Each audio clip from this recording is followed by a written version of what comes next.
আজ শোনাবো আমার নিজের লেখা কবিতা আবার যদি হতাম ছোট। আমরা স্কুলে যেতাম সাদা জামা আর নীল স্কার্টে, হাতের মুঠোয় ফোন ছিল না, স্মৃতি জমতো বেঞ্চের কাঠে।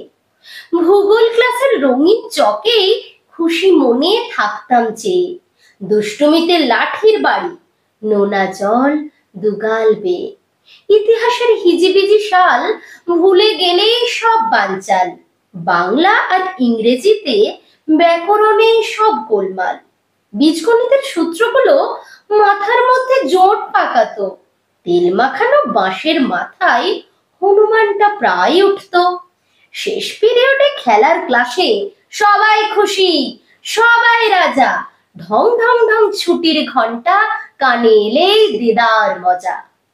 আমরা স্কুলে যেতাম সাদা ফিতে, পিঠেতে ব্যাগ, সাদা শার্টের বাম দিকেতে ব্যাচের উপর স্কুলের ট্যাগ।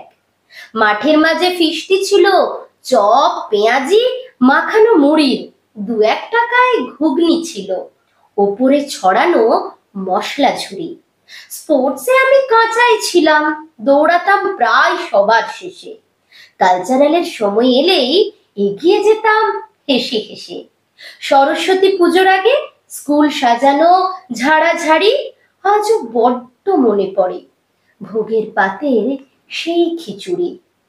আমরা স্কুলে যেতাম রাষ্ট্রীয় দিবসে পতাকা তুলতে, আজও খুব সাজ জাগে দেশাত্মবোধকে গলা মেলাতে।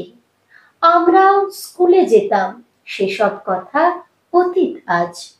হাজার কাজেও স্কুলকে দেখি, খুলে স্মৃতির পাতার ভাঁজ। আমাদের সেই ছোটবেলা হারিয়ে গেছে সবার মতো, মনের মাঝে রব ওঠে তাই আবার যদি হতাম ছোট। নমস্কার।